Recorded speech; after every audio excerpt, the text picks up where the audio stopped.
بسم الله الحمد لله والصلاة والسلام على رسول الله وعلى آله وصحبه ومن والاه ثم أما بعد. It has been 10 years and time certainly flies by. It's amazing. I couldn't even believe that it has been 10 years because it didn't seem like 10 years. That is not to belittle the accomplishments. There were great accomplishments, alhamdulillah, by the brothers. But it certainly is sort of a good reminder for us that 10 years could actually go by this quickly of our, lives.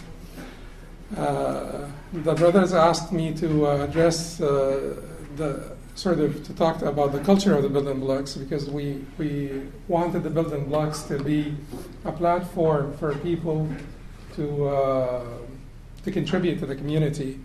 And instead of the frustration and the grievances that people may have about the Islamic organizations or the masajid or the Islamic institutions that are established, and how they don't know how to run their business, and how they are not inclusive, and so on and so forth. And instead of having a lot of grievances and instead of being frustrated, why don't you contribute, like start your own projects, contribute to the well-being of the community and the welfare of the community by starting your own project. You do not need to depend on an existing organization to do good.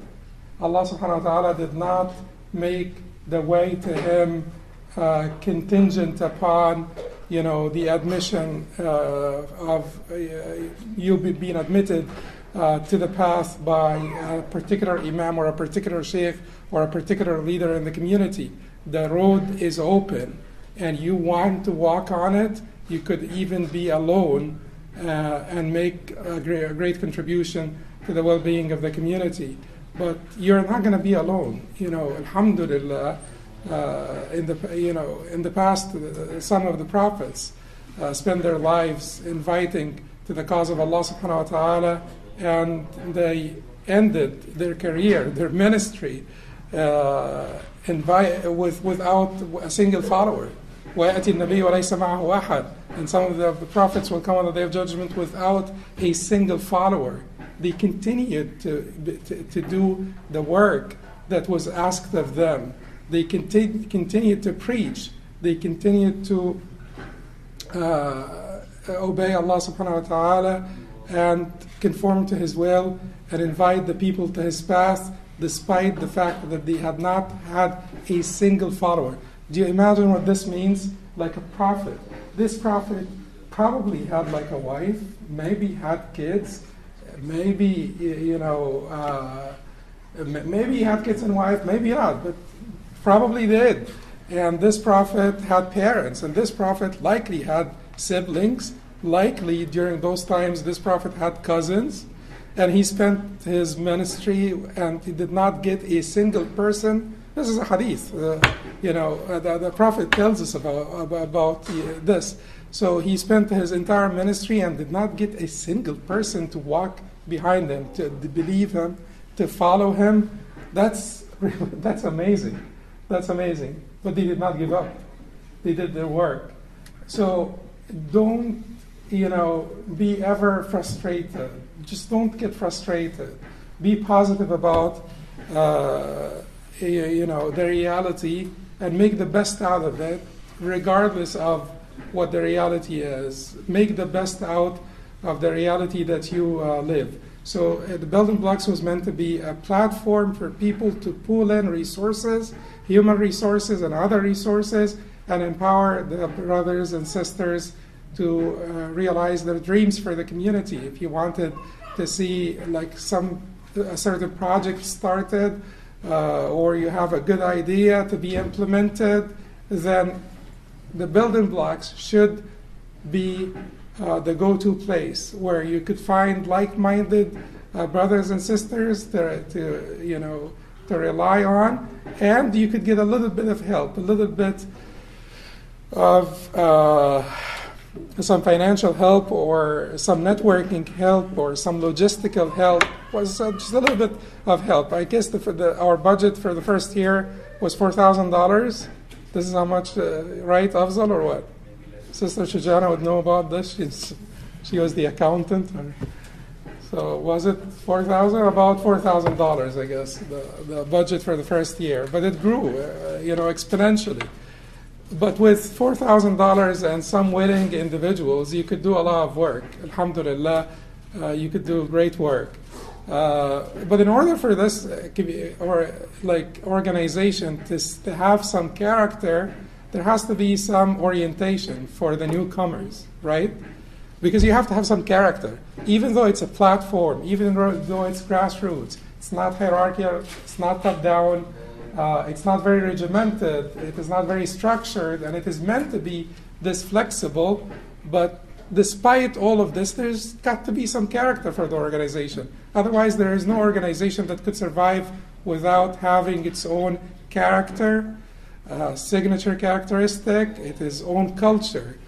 So in order for us to basically give some light orientation to the newcomers, we put together these slides here as part of a bigger presentation, but Afzal cut out most of it, right? And he left those 10 slides because those are the pertinent ones to our culture. The first thing, and certainly this is a no-brainer. This is not, I'm not making this up. The first thing has to be devotion. The first thing has to be ikhlas. The two conditions for the acceptance of any deed is ikhlas and adherence to the way of the Prophet sallallahu alaihi wasallam, ikhlas and mutaba'ah. To do that which is right with complete devotion to Allah. Right meaning according to the way of the Prophet ﷺ with complete devotion to Allah. So ikhlas is number one in terms of the culture. The first characteristic of the organization has to be ikhlas. And I truly believe, because the brothers that do this work, because of the humbleness and the sincerity of the brothers that do this work, that this organization was able to succeed.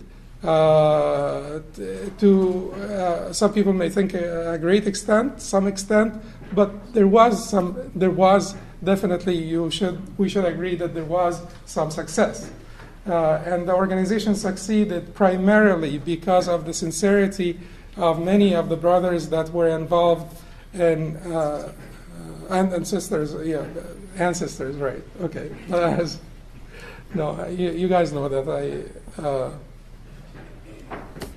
It's just that in Arabic, because that's another issue with language. It is the logic of Arabic is that when you talk in the masculine, when you use the masculine pronouns, it automatically means everybody. It includes everybody. That is why when Allah subhanahu wa ta'ala speaks and addresses the believers in the masculine, Ya ayyuhalladhina amanu, masculine pronoun, it means everybody involved. But that does not mean I should not try to get it, because English has a different logic. Every language has its own logic. So because of the devotion of the brothers and sisters that were involved in this work, most of if you really analyze why many Muslim organizations fail, the issue of egotism, the issue of personal, interpersonal friction because of egotism, because of, issues of pride and prejudice and so on and so forth, and unhealthy competition between the people is the number one factor in the failure of institutions and organizations, whether they are Muslim or not Muslim. To crush the ego is the most essential first step towards success of an organization, of teamwork, of collaborative work. And I think that many of our brothers and sisters were able to do this to a great extent. We're not talking about angels, we're not talking about prophets, we're not talking about siddiqeen, but we're talking about good people that are trying to do their best. And I think that this the emphasis on this and the focus on this did come to fruition. Unhealthy competition. We say no to unhealthy competition because if you have real sincerity and you have real devotion to Allah subhanahu wa ta'ala, you will not compete in intersecting lines. The competition will be in parallel lines, which means that you do your best, you try to reach your potential, but you do not wish for your brother or sister to be behind so that you could catch up or so that you could come ahead of them. It is like Abu Bakr and Umar. Everybody is competing to basically reach their potential, but did Abu Bakr ever want Umar to do less, or did Umar ever want Abu Bakr to trip and fall and get behind? Absolutely not. So the healthy competition is when you try to do your best, but you're competing against your potential first and foremost. You are competing against your own potential to realize the best of you and to contribute the most to the community and to come first in the sight of Allah subhanahu wa ta'ala if you can. The next of the characteristics of the organization is the strict adherence to the Sunnah of the Prophet sallallahu alaihi wasallam. Strict adherence to the Sunnah is sometimes used by certain people that may have a rigid interpretation of the Sunnah. The rigidity is not what we are talking about here. We're talking about strict adherence to the Sunnah with respect to the tradition, with respect to the scholarship, with respect to the interpreters of the Quran and the Sunnah. We're not talking about each and every one of us running away with their own understanding of the apparent meaning or apparent implication of one hadith or this or that. We're talking about strict adherence of the Sunnah as transmitted to us, not only the letter of the Sunnah was transmitted to us, but also the explanation, the context was transmitted to us through trustworthy scholarship, generations of trustworthy scholarship. Oh, really? Yeah. So the Prophet ﷺ, as you all know, said, "Man ahdatha fi amrina hadha ma laysa minhu fahuwa radd." Whosoever innovates or invents or originates an innovation in this matter of ours, it shall be rejected. So our actions shall be rigorously evaluated to ensure correctness, adherence to the Sunnah, and we shall avoid controversial matters. Part of the culture of the building blocks is to avoid controversy. If you could do it, if you could be right according to all of the four madhabs that are, sort of the most respected schools of law in Sunni, traditional Orthodox Sunni Islam, why do you not do it this way? Like if you're getting married and there is controversy over the importance of the wali, why don't you have the wali and get it right according to everybody? If you have a wali, will anyone say that you should not have one? It's not a good thing to have no, everybody will be, everybody will agree that this is a good thing to do. But do you have to have a wali? There is controversy, but why don't you do it right according to everybody, according to Abu Hanifa and Malik and Shafi'i and Ahmed? And I'm just using this as an example, but for us as an organization, why do we get into controversy? Unless there is a particular matter where there is great need for a particular position that may be controversial, and we discuss it and we reach an agreement and everybody is on board, and then we proceed. But whenever we can steer away from controversy and be correct and right according to our tradition and according to the consensus of our tradition, then we should try to do this. fostering wala. And fostering wala or allegiance is fostering wala or allegiance to the ummah. Allah subhanahu wa ta'ala said in Surah Al-An'am, إِنَّ الَّذِينَ فَرَّقُوا دِينَهُمْ وَكَانُوا شِيَعًا لَسْتَ مِنْهُمْ فِي شَيْءٍ إِنَّمَا أَمْرُهُمْ إِلَى اللَّهِ إِنَّ الَّذِينَ فَرَّقُوا دِينَهُمْ وَكَانُوا شِيَعًا, those who divided their religion and became into sects, لَسْتَ مِنْهُمْ فِي شَيْءٍ, you have nothing to do with them. إِنَّمَا أَمْرُهُمْ إِلَى اللَّهِ, their affair belongs to Allah. Allah will decide about them. It should be left to Allah, and then Allah subhanahu wa ta'ala will tell them of what they used to do. We are not doing this. The building blocks, or any organization, if there is a shift of allegiance from the ummah to the organization, then that is sectarianism, and that is condemnable. So your brother that is not part of the building blocks is just as much of a brother as your brother that is working with you in the building blocks. So your brother who decided to work with what was it? Muslims visiting what? Muslims visiting the MVS instead of BB. If you're working for MVS versus BB, are you less of a brother to me than if you're working with BB? Then this would be crazy. This would be crazy sectarianism. And this is something that we have to remove from our hearts. It naturally creeps into your heart, by the way, because he is from my group. It all goes back to what? Self-centeredness. It all goes back to egotism. It is my group, it is my family, it is my country, it is my tribe, it is my clan, it is my this. It goes back to me, I, at the end of the day.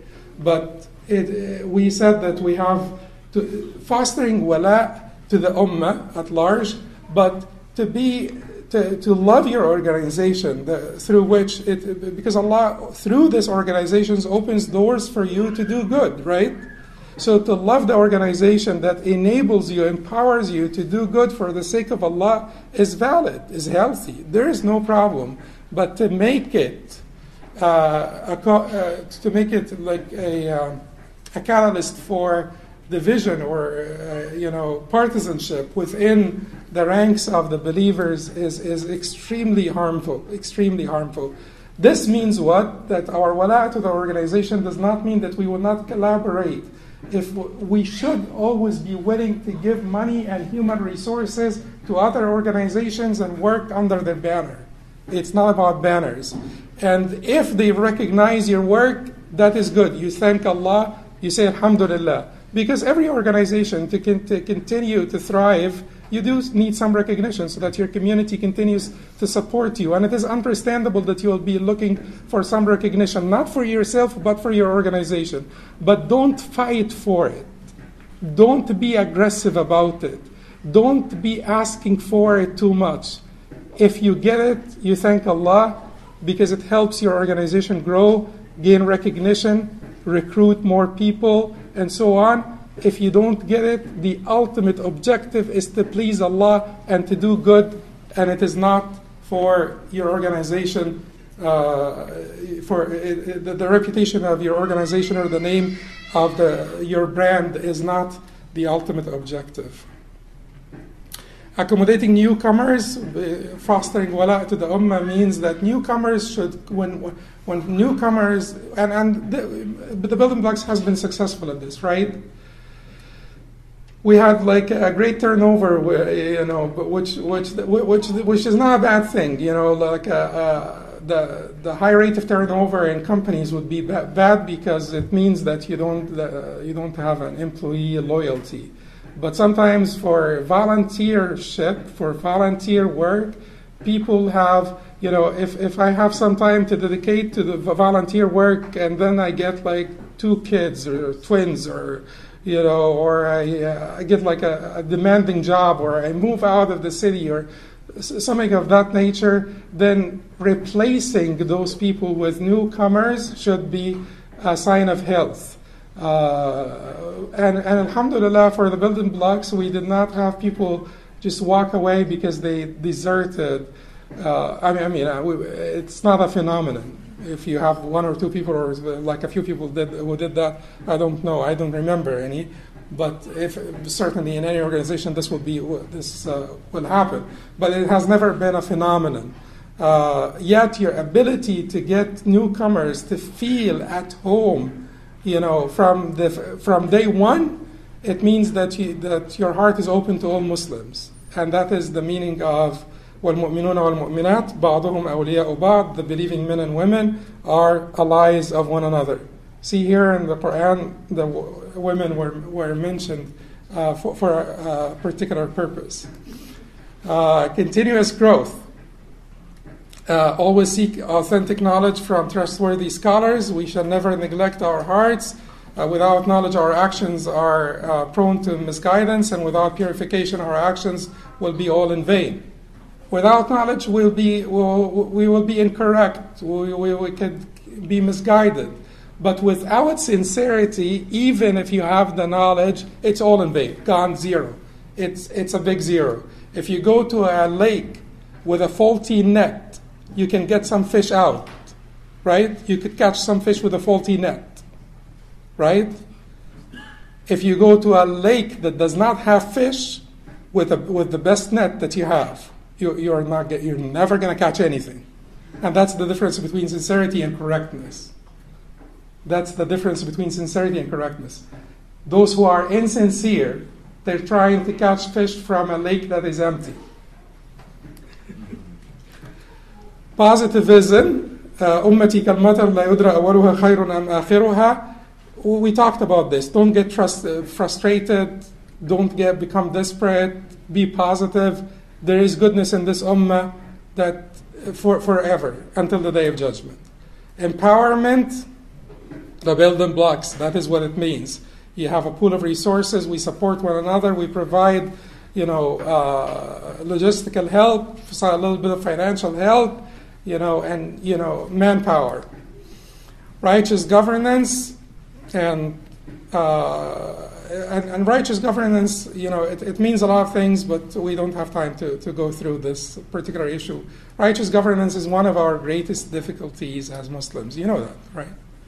It's not only at the level of organizations, it's also at the level of countries and everything. Righteous governance is one of our greatest weaknesses. And we're not getting our act together on it up until now. But hopefully with, sincerity is really important. Sincerity is important because righteous governance does require a lot of sincerity and a lot of effort to be had. But not only sincerity, but also the proper strategies or the proper structure for governors and proper methodology. Transparency, and I think that this is a very transparent organization, isn't it? Sometimes maybe too transparent. Accommodating all and diversity, and the diversity of this organization, I think, is quite obvious. But accommodating all and diversity, whenever we talk about diversity, we're only talking about diversity in terms of ethnic diversity. We're occupied with ethnic diversity. But it is not only about ethnic diversity, because the problem, Muslims have a problem with racism, but Muslims do not have, racism is not one of the biggest problems that Muslims have. And Muslims do better at this than other nations. So racism is one of the last issues that, but it is quite known to a lot of people that the masajid cater to old wealthy males, or that is at least what many of our young sisters feel. Sometimes it's a perception, but sometimes it is true.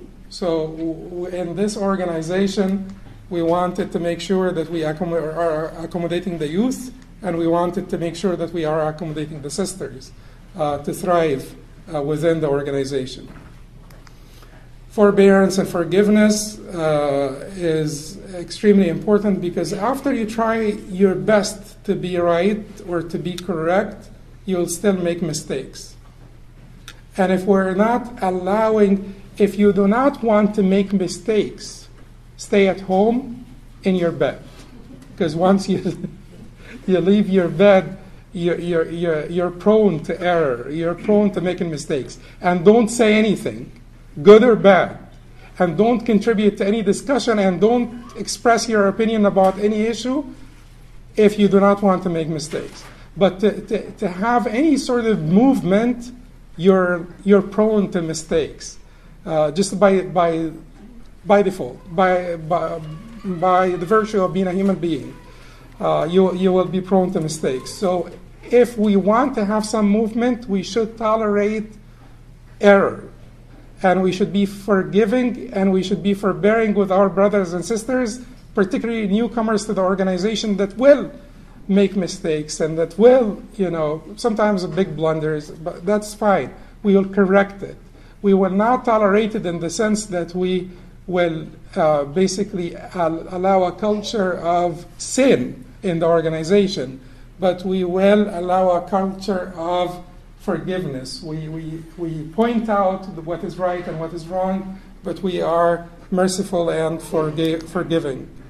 وقل اعملوا فسيرى الله أعمالكم ورسوله والمؤمنون وستردون إلى عالم الغيب والشهادة فينبئكم بما كنتم تعملون. As Allah subhanahu wa ta'ala said in Surah At-Tawbah, and say, act, Allah will see your deeds, and so will His Messenger and the believers. And you will be brought back to the all-knower of the unseen and the seen. Then He will inform you of that which you used to do. قولوا قولي هذا استغفر الله لي ولكم سبحانك اللهم وبحمدك اشهد ان لا اله الا انت استغفرك واتوب اليك.